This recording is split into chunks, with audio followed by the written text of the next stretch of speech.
A millionaire farmer saw a UFO in the sky, but what landed in her field changed her. Forever, Maggie Sullivan had built her empire one sunrise at a time. At 58, she owned 12,000 acres of the most fertile farmland. In Iowa, her agricultural operation worth over $80 million. The isolation of her sprawling estate suited her perfectly. Ever since her bitter divorce 10 years ago, she'd found peace in the endless rows of corn and the predictable rhythms of the seasons. But tonight, as she stood on the wraparound porch of her restored 1890s farmhouse, something felt different. The October air carried an unusual electric charge, making her silver hair stand on end despite the absence of storm clouds. Her German shepherd, Duke, whined nervously at her feet, his ears flat against his head as he stared at the darkening sky. "What's got you spooked, boy?" Maggie scratched behind his ears, but Duke remained tense, his body trembling. That's when she saw it. A massive, disc-shaped object materialized above her northern pasture, hovering silently, about 200 feet in the air. It was unlike anything she'd ever seen, smooth as polished silver, with pulsing lights that shifted from blue to amber to pure white. The craft was enormous, easily the size of a football field, yet it made no sound at all. Maggie's coffee mug slipped from her fingers, shattering on the wooden deck. She'd always been a practical woman, skeptical of anything that couldn't be explained by logic and hard work. But there was no denying what hung in the sky above her property. The object remained motionless for what felt like hours, but was probably only minutes. Then, without warning, it began to descend slowly toward her wheat field, the one she'd been planning to harvest next week. "No, no, no," Maggie muttered, reaching for her cell phone. But before she could dial, the screen went black, completely. Dead despite showing a full charge moments earlier. The craft touched down with impossible gentleness, settling among the golden wheat stalks without even bending them. For a long moment, nothing happened. Then, a section of the craft's hull simply dissolved, revealing an opening that glowed with soft, warm light.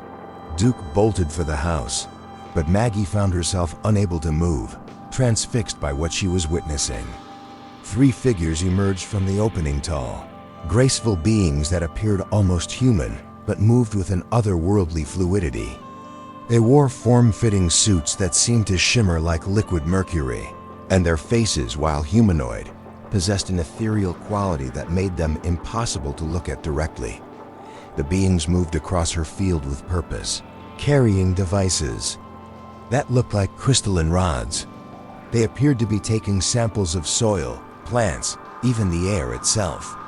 One of them turned toward the farmhouse, and Maggie felt a jolt of electricity shoot through her body as their eyes met across the distance. "Do not be afraid, Margaret Sullivan." The voice came from inside her own mind, gentle but unmistakably alien. Maggie stumbled backward, her heart pounding so hard she thought it might burst. "We have been watching you for some time. You are not like the others." "Others? What others?" Maggie whispered, though she wasn't sure if she spoke aloud or just thought. The words, "Your genetic structure is ... unique. You carry markers from a previous visitation, generations ago. We have come to complete what was begun."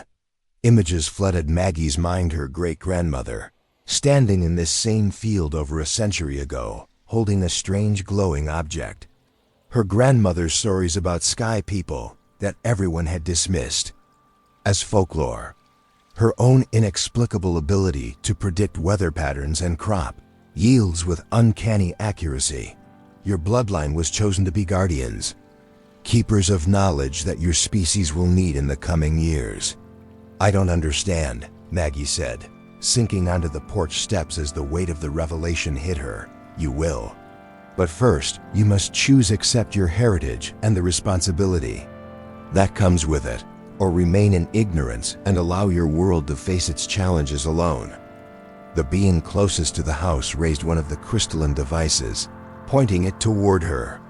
A beam of soft light enveloped Maggie, and suddenly she could see everything with perfect clarity.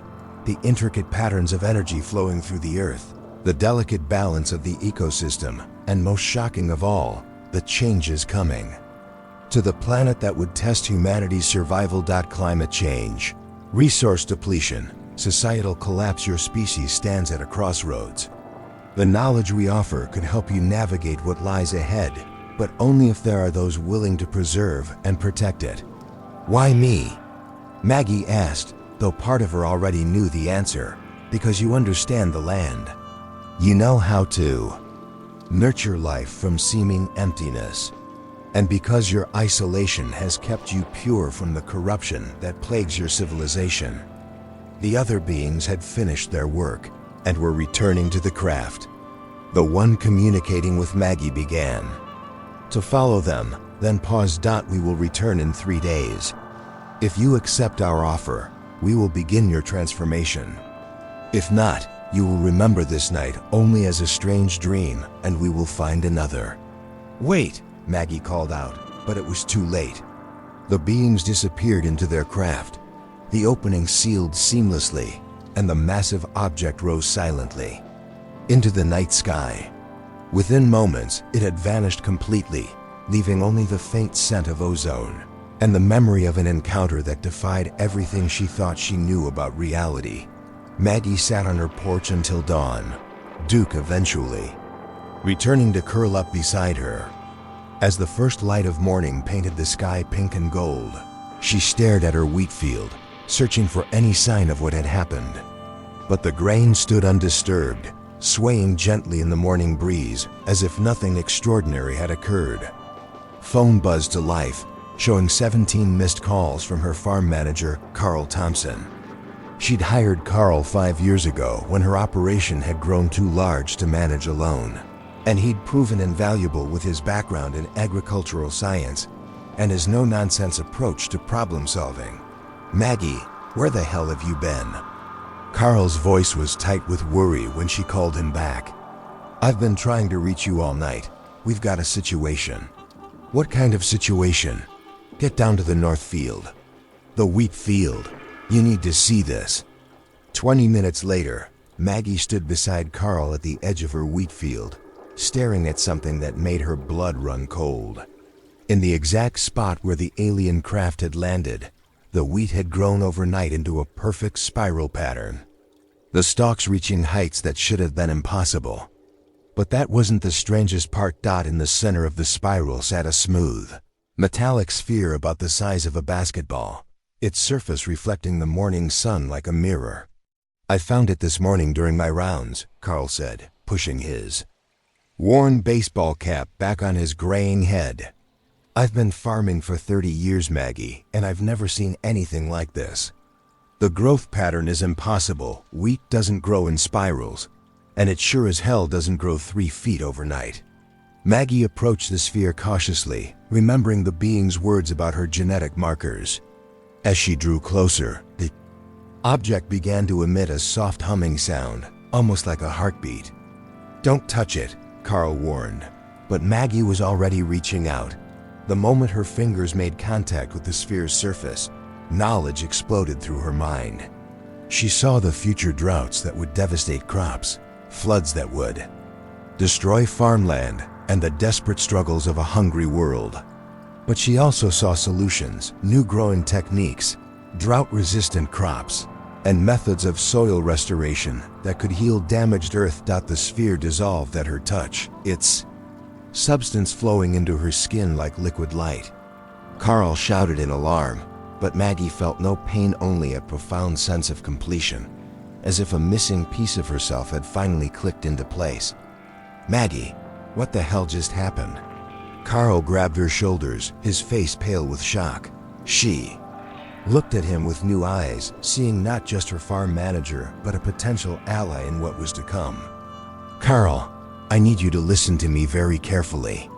What I'm about to tell you is going to sound impossible, but I need you to trust me. As she began to explain, Maggie could feel changes beginning deep within her cells. The transformation had started, and there would be no turning back. In 3 days, the beings would return, and she would have to make the choice that would determine not just her own fate, but possibly the future of humanity itself. The spiral of wheat swayed in the vile breeze, and for the first time in years, Maggie Sullivan felt truly alive. 3 days passed like a fever dream. Maggie found herself changing in ways that defied explanation. Her vision had become incredibly sharp, allowing her to see patterns in the soil composition that should have been invisible to the naked eye. Her intuition about weather patterns had evolved into something approaching precognition, and she could feel the life force of every plant on her property, as if they were extensions of her own body. Carl had taken the revelation better than she'd expected. After the initial shock wore off, his scientific curiosity had kicked in, and he'd thrown himself into documenting the changes occurring in the wheat field. The spiral pattern was spreading, but not randomly. It followed underground water tables and nutrient flows with mathematical precision. "It's like the plants are creating their own ecosystem," Carl explained, showing Maggie his notes on the third evening. "The growth rate is impossible, but the soil tests are off the charts. Whatever that sphere did, it's turning this field into the most fertile ground I've ever seen." They were interrupted by a knock at the farmhouse door. Maggie opened it to find a woman in an expensive suit standing on her porch, mid-40s. Sharp eyes, and the kind of confidence that came from wielding serious authority. "Miss Sullivan? I'm Dr. Elizabeth Hayes from the Department of Agricultural Security. We need to talk." Maggie's blood ran cold. "I'm sorry, what department? May I come in? This concerns the anomalous agricultural activity on your property." Carl appeared behind Maggie, his expression grim. "How did they find out so fast?" Dr. Hayes smiled, but it didn't reach her eyes. "Satellite imaging, Miss Sullivan. Crop patterns like yours don't appear naturally, and when they do, we investigate. The government has been tracking unusual agricultural phenomena for decades. And what exactly do you think is happening here?"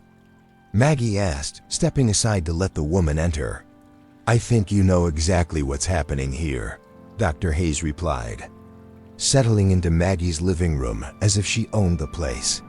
"The question is whether you're going to cooperate with us or make this difficult. I don't know what you're talking about." Dr. Hayes pulled out a tablet and showed Maggie a series of satellite images. The spiral pattern in her wheat field was clearly visible, along with thermal readings that showed the area was generating significantly more heat than the surrounding farmland.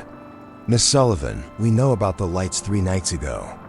We know about the atmospheric disturbances, and we know that this isn't the first time your family has been involved with unusual events."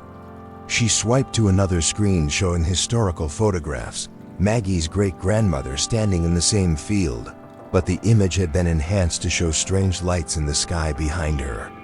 "Your family has been on our watch list for over a century," Dr. Hayes continued. "Every few generations, there's an incident. Unexplained crop phenomena, strange lights, and always a Sullivan woman at the center of it." Maggie felt the alien knowledge stirring in her mind, showing her connections she'd never seen before. Her family hadn't just been visited by these beings, they'd been part of a long-term project, a gradual preparation for something much larger. "What do you want?" Maggie asked. "Cooperation. We believe your property is a contact site for extraterrestrial intelligence. We want to study what's happening here, and we want your help in establishing communication with these entities." Carl scoffed. "Right, so the government can turn whatever this is into a weapon. Mr. Thompson, I understand your skepticism, but consider the alternative," Dr. Hayes said coldly.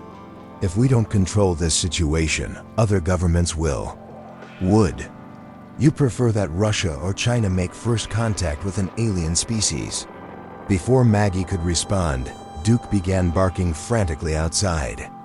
Through the window, she could see lights beginning to appear in the night sky, not just one craft this time, but dozens of them arranged in a perfect formation above her property.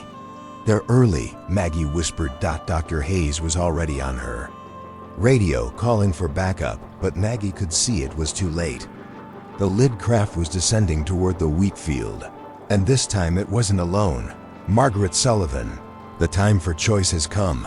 The alien voice filled her mind, but now she understood that it wasn't just one being speaking to her. It was a collective consciousness, ancient and vast beyond human comprehension.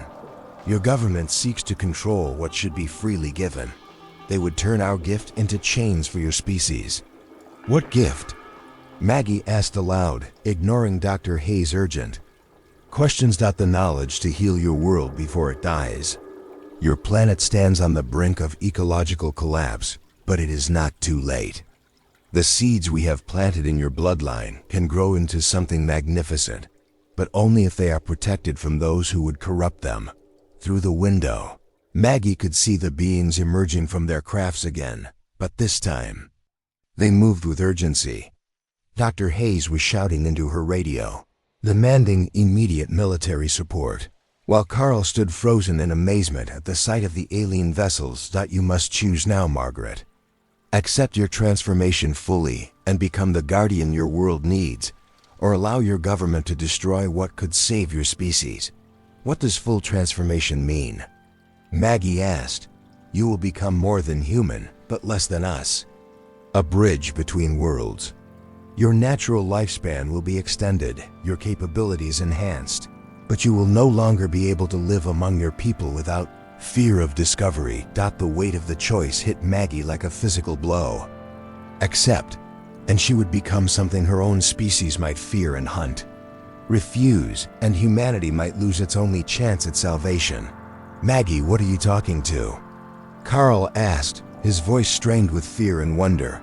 She looked at him, this good man who'd worked beside her for years, who'd trusted her enough to believe an impossible story.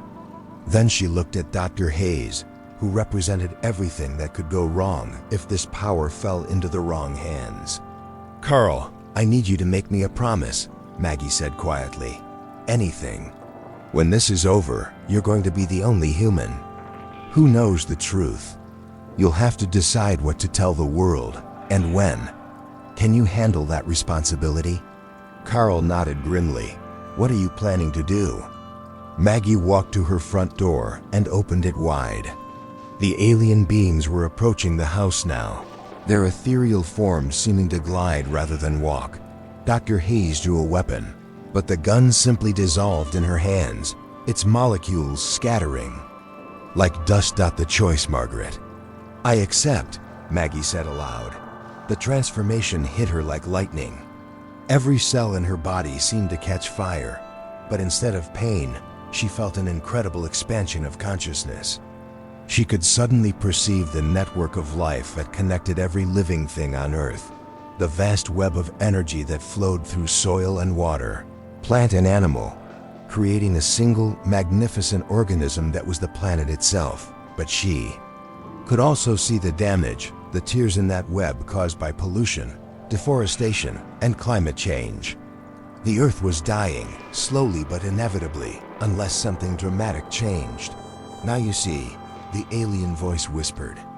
Now you understand why we have waited so long to reveal ourselves. Your species was not ready for this knowledge until the crisis became unavoidable. Dr. Hayes backed away in horror as Maggie's appearance began to change. Her hair took on a silver luminescence, her eyes became wells of starlight, and her skin gained the same ethereal quality as the alien beings. What have you done? Dr. Hayes whispered. What I had to do, Maggie replied, her voice now carrying harmonics that seemed to resonate with the very air around them. Carl, you need to document everything that happens next. The world needs to know that there's still hope. The lead alien approached Maggie, and she could see now that it wasn't truly alien at all. It was what humans could become, given time and the right guidance. These beings had once been like humanity, facing the same crisis, making the same choice. Welcome to the guardianship, Margaret Sullivan. Your real work begins now. As dawn broke over the Iowa countryside, the alien craft began to depart, but they left behind something precious: seeds of knowledge planted in the soil of Maggie's farm and in her transformed genetics. Carl would spend the next months learning to cultivate those seeds, while Maggie herself became something new, a bridge between worlds, tasked with preparing humanity for the changes to come. Dr. Hayes' radio crackled with urgent voices demanding a status report, but she found herself unable to speak. What could she tell them?